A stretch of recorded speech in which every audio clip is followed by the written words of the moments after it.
and welcome to the Wire Wrap, our weekly show where we discuss developments ahead of the Lok Sabha elections. With me today are Dipa Sinha, she is a development economist, and Ashutosh Bhardwaj, the editor of the Wire Hindi. Thank you both so much for joining me. Thank you. So today is the 19th of April. The elections have officially begun. 102 constituencies across 21 states and UTs are voting today. And it's been less than a week since the Bharatiya Janata Party released its manifesto for these polls called Modi Ki Guarantee 2024. It has promises like implementing the Citizenship Amendment Act and the Uniform Civil Code, and also on continuing certain schemes like the free ration for 80 crore people, and then some new things like it says it will bring in simultaneous elections, which obviously has been part of this government's agenda as well. This manifesto, which includes Modi's name 65 times over 76 pages, has come a week after the Congress's Nyaya Patra, which was their manifesto. And that had five sort of guarantees, a 5-point program and 25 guarantees under that. These include promises on legalizing the minimum support price, conducting a nationwide caste census, and a right to apprenticeship, income support for women, and things like that. The BJP is saying that their manifesto is pushing for some sort of policy-making continuity and has accused the Congress of making promises it cannot keep and also of promising freebies to voters. Some of the mainstream media has also picked up on this narrative and has used these words. Ashutosh, I wanted to ask you about the BJP's manifesto specifically and also about their campaign and how much it is focusing on this one person. Now, do you think the party is trying to use what it perceives as Modi's personality instead of focusing on concrete promises? See, the party is very clear that it's not the party's manifesto, it's Modi ka manifesto, Modi ki guarantee. Yes. If you see the index page, right? So there are 24 promises. Yeah. And each of these promises is mentioned by, preceded, in English it's preceded by, in Hindi succeeded by Modi ki guarantee. Yeah. In other words, the single phrase Modi ki guarantee appears as many as 24 times on one page. This is mind-boggling in any democracy. Yeah. I can, when you said that the word Modi guarantee appears on 56 or maybe 72 times over these pages, what I want to highlight, it appears on a single page. Single page on 24 occasions. Yes. I am not sure whether there was any such precedent in any elections anywhere in the world when a person is going to contest the elections, entering the elections on his own name alone in this way. Now, also see that how these are framed. Modi ki guarantee for Garib Parivar, Modi ki guarantee for senior citizens, Modi ki guarantee for younger citizens and all, and so on and so forth. For middle class. I want to underline one very interesting point here, which I think has escaped attention. In the section called Modi ki guarantee for young citizens, it begins with two significant promises. What are those? Implementing law to prevent paper leaks and conducting transparent public exams. Why does this government, after 10 years in power, is forced to promise that they have to hold clean and transparent exams? Recruitment exams. Yes. It shows how the entire recruitment system has collapsed across the country. Yeah. It's not just across Hindi states. We have seen in other states also, in Maharashtra for instance. Yeah. So here is a government which has not been able to provide transparent, free and fair recruitment exams in its public services, right from constable to daroga to railway bharti to SSB and everywhere. Yes, I mean this is a guarantee they're making when in fact it's what the government is supposed to do. It is part of its existing job. On what basis this government is going to the election when it couldn't provide even this? There are many other things that I can go on, but maybe I think that's Dipa where the can continuity is also. Yes. Which is that over the last 10 years, we've seen so many problems emerge. There is no response to that. It's almost pretending as if everything is so perfect and fine. We'll just continue to do that. And things have been so good because Modi is on top. Yes. And this Modi Ki Guarantee campaign began even before the manifesto, right? The last few months, we've been hearing Modi Ki Guarantee everywhere. And none of those guarantees actually new. They're from UPA times, most of those. Many of those are things that they laughed at and said that they're monumental failures, which they're continuing. And this, despite which there are issues of unemployment, there's issue of price rise, there is issue of inequality. Nothing in the manifesto speaks to any of these. It does not even speak to the people's mobilization that's been happening in recent times, like say the farmers. I mean, so much farmers' protests over the last few years and again more recently. No response to that. Unemployment, really no response to. Anything where people have also come up and raised issues, they don't seem to be wanting to respond to that. And somewhere the message is very clear. I mean, there is a sign of arrogance that you can see in the manifesto, that there is this one man and we know he's popular and that's enough for us to. And if you fill Go it with on. images of him, then Then that's is- enough. yeah. I wanted to go back to what has been said about the Congress manifesto, including by the BJP. Of course, we'll come to that later. Modi calling it, like it sounds like a Muslim League manifesto. Leaving that aside for now, this whole discussion on equating welfare measures to so-called freebies. What is the context for that, and how do you see this? That also, I think, is very contradictory. Firstly, coming from this government, which is running the biggest free grain program in the world, which is what they keep talking about again and again. It's in this manifesto that they'll continue it for another 5 years of giving free grain to 800 million people. So if anything can fit a definition of a freebie, I'm sure this will as well. In contrast, actually, if you look at the Congress promises, they are things which are more in the entitlement and rights kind of framework, because they're talking about the right to health. Yes, they're talking about free healthcare, but that's like a basic understanding across the world that markets fail and government provides, something that India should have already done. We do have a health system. They're talking about strengthening it. They're talking about in education, community colleges across various blocks and districts. They are talking about giving apprenticeship, which is, again, it's not a freebie. People work, are just being given a push to get that first job, and they're paid for the work that they're doing. So the whole, I think the BJP somewhere ideological comfort is in not doing welfare, but at the same time the compulsion is, given the situation in the country, that they have to do some of it. And that during COVID came out very clearly, that this food grains and Narega, both schemes which they really derided, and that's what they were calling Congress's big freebies were this, if anything could be called freebie. But these are the two that they have been riding on the last 3 years, particularly PDS and expanding. They were selling at 3 rupees. That's what the act says. They're now giving it for free.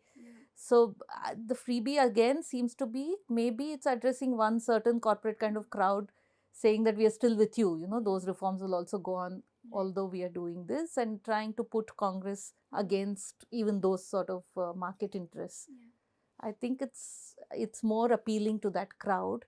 And the general janta, when you're anyway doing all this, I don't think is really bothered about this freebie discussion very much. Ashutosh, I wanted to ask you also, what we were just talking about, and you must have seen the CSDS pre-poll survey on what are the issues that are really mattering to voters, and then them saying unemployment and price rise, and some saying development, which probably refers to Modi's refrain of Vikas. But do you think the BJP not responding to these in its manifesto very directly, sort of staying in its own lane, in its own trajectory, does that make a difference? Has the electoral discourse moved at all? BJP loves talking the language of abstractions, right? If you look at their this chapter called where they want to become Vishwaguru, so that chapter itself is a great document on how to do diplomacy in abstractions. They're not giving anything concrete. If you go back to the 2019 manifesto, they promised ODF villages, that is open defecation free villages, that has not been met at all. No. They promised air pollution in select cities under particular yojana to be brought down to 35%. That has not happened at all. In fact, air pollution has only increased across the country. They had promised metro network in as many as 50 cities, good functional metro network. So that has not been met at all. But as you rightly said about the electoral discourse has moved to Surya Tilak, right? This is what the Prime Minister himself is celebrating yesterday, or day before yesterday, and the entire country, the large number of media is giving sufficient footage to it. So these issues, even though they do resonate on ground, somehow the BJP is always trying to hijack those issues and replace them by its own Hindutva ideology. And the media is playing a big role in this, I think. It is not when we talk about shifting of the electoral discourse, it's not that people are not interested in unemployment or on these things, but if the media is bombarding all the time only on debates around being Vishwaguru and Surya Tilak and our international borders, whether they are safe or not, and Kachativo Island and so on, things nobody's ever thought about, then it keeps coming to you from everywhere. They're kind of setting the narrative, but clearly that's not because the other issues are not important or that people don't care for them. I don't even think that is the case. It's more about the narrative building, and they're very good at it, clearly. Now, flowing from that, I think we can move into our second issue for discussion today, which is the very rampant use of religion in asking for votes that we've been seeing. Just recently, the BJP on Twitter, on X now, had this post in which they were talking about people's power to vote, like how much does one vote count? And there was a image of the Ram Lalla idol in the Ayodhya temple during that Surya Tilak ceremony, basically saying that each vote to the BJP has led to this, that if you vote, you have got this because of you have the power of your one vote. Now, obviously, this is asking for votes on the basis of religion. Not only that, it was also during the 48-hour silence period, which is supposed to happen before the first phase. But the Election Commission has not remarked on this, has not commented. In fact, there was news a few days ago from X that the Election Commission had asked them to take down 4 other posts, but nothing has been done on this, and nothing has been done on the various speeches that Modi has made, in which he openly talks about asking for votes in the name of Ram, refers to Ram again and again, trying to use the inauguration of the temple in January and try to bring that into the elections. And this has become very normal now. When we talk about how votes are being people are asking for votes in the name of religion, no one is surprised. And also no one is surprised that the Election Commission is not acting, is not saying anything. The only small action they did take was to issue notice to Arun Govil, who is a BJP candidate now and played Ram on TV and was campaigning with images of the god, and that they said you can't do. But Ashutosh, what does it mean that not only that this is being done, but that it has become so expected for us to expect nothing from the Election Commission on this? That is unfortunate that the Election Commission has literally collapsed before such rampant misuse of our electoral power. But I would also like to highlight that this is not the first time we know. Right. I would like to take you back to the first general election. In the first general election of this country, the BJP's ideological predecessors, they still at that time also, they were holding similar rallies with the photographs, with the posters of Kurukshetra war, Arjuna and Duryodhan and Karna in the background. But there were checks and balances back then, at least. Yeah. We no longer have now. Somehow the Election Commission has surrendered before the it's a very sorry state of affairs before the current government. How can they allow it? Just yesterday, just one point, everybody knows it. In Hyderabad, we have seen a BJP candidate is making a gesture of, she's drawing an arrow and attempting to aim at a mosque during a Ramnavami procession. How can you allow that during election? I think it's both. That's what Ashutosh is saying. Religious symbols have been used earlier also. That doesn't make it right. But like I was thinking of when N.T. Ramarao was launched in Andhra, he would come in public meetings dressed as Lord Krishna because that was the role he played very often in the films, and that's what made him popular, and nobody objected. Even that should have been probably curbed right then. But along with that, it's also this kind of anti the other, which they do, which nobody seems to have any issue with. Like even Modi's speech on this whole Ram Mandir recently that he gave in UP, not only talked about what great things they did to make the temple happen, but went on about how Congress is anti-Hindu and how they are anti-Ram and opposition. And can you believe it? They suspended somebody for... So this whole thing of measuring people on how religious they are, or calling the manifesto a Muslim appeasing thing, that... So this anti-Muslimness also is even more problematic, and clearly nobody is doing anything about it. And I think somewhere there is also even the usual people who might have complained and so on have seemed to have given up, that there is no point because we know nothing will happen. So that seems to be a general mood in this election also of, I mean, nobody has control over anything. The Telangana BJP had posted a video on their social media which uses this... which is such a horrible video. How can you have such a video? Which uses this meme that white supremacists in the US use a lot, Pepe the Frog, to depict Muslims, and then showing them celebrating the mosque coming down and then the temple being built and all of that. And one of our colleagues in fact wrote to the Election Commission asking whether this would be seen as an MCC violation, and got no response. So yes, as you say, there does appear to be a sort of breakdown in that mechanism of control and checks and balances. And So what do you think? Do you think this is going to get worse now if it's allowed to continue in this manner? It should not be allowed. First, if they win and if they come back, and if the media also keeps endorsing such behavior, the mainstream media, it could get worse also. And I think that is where the role of the opposition comes back in, that somebody has to, given the challenges, okay, they don't have money, they don't have access to mainstream media, but you have to counter that narrative. And I think that is not really happening very successfully. Like, even the Congress, being the main national party, has very interesting things in its manifesto, very progressive ideas, but I don't know how successful they are in actually communicating these. Maybe there are too many. Are they speaking to the current mood and the narrative and able to counter that? I'm not sure. There is content, but I don't know if the communication really has to There change in isn't some even way. sufficient intent by the opposition Yeah, party to counter the BJP on its anti-Muslim agenda. You don't see much efforts by them. Yeah. There is kind of a general consensus that we cannot afford to antagonize our 84 crore or 90 crore population, Hindu population, which forms the core vote base of the BJP. That makes Indian democracy at that stage a very disappointing state of affairs. That you believe yourself to be electorally bound not to oppose a practice which is constitutionally illegal, which goes against all the tenets of the constitution. Yeah, and I think this is what this 10 years of NDA has brought in differently from the last time, where it was very clear. So even the grand alliances was in the name of secularism. Now it's not that. Now it's in the name of fear and that institutions are being broken, but nobody is openly saying that this government is anti-Muslim, they're anti a particular community, and that is why we are coming together. Nobody has the guts to say that. I would like to highlight Kalyan Singh government presided over the demolition of the Babri Mosque. It was squarely defeated in UP after the elections, and it could not get a majority on its own till 2017. Yeah. It took them 25 years after the demolition to recover from that.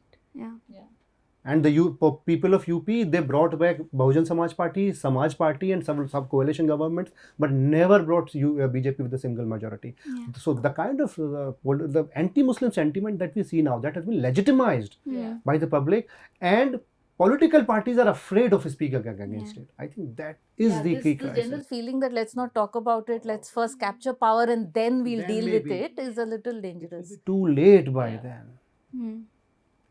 That's a sobering note on which I think we can move to our next topic of discussion, which is that there's been an interesting case in the Supreme Court lately. It's generated a lot of public conversation, which is relating to Patanjali Ayurveda and its founder, Ramdev.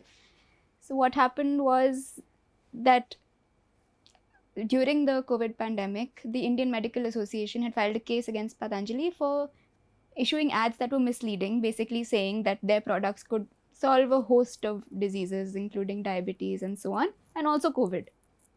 And in addition to that, they had said that allopathy doesn't work the way it's pretending to, and don't get caught into this, whole trap of going and buying allopathic drugs and seeing doctors and things. And so the IMA had filed a case saying that, this is clearly misleading and they should not be allowed to issue these ads and so on. And the court had asked Patanjali to stop. And then it didn't stop. So now the court has issued contempt notices, which has clearly created some sort of fear in the Patanjali leadership, in that Ramdev himself and the MD of the company, Acharya Balakrishnan, have twice now unconditionally apologized to the Supreme Court, and the Supreme Court has refused to accept, saying that this is lip service. I mean, we told you not to and you did, so how can you just get away with an apology? Now they've given a third apology and the court is considering it. They haven't yet taken a decision. But what has been interesting is also that the court has brought up the government's role in all of this, in saying that what were the Uttarakhand regulatory authorities doing, what was the Ayush Ministry doing. This was a public health crisis in the country, and you were letting people basically sell a product which was Coronil, which Patanjali said can cure COVID, and get away with it when there was no evidence to this.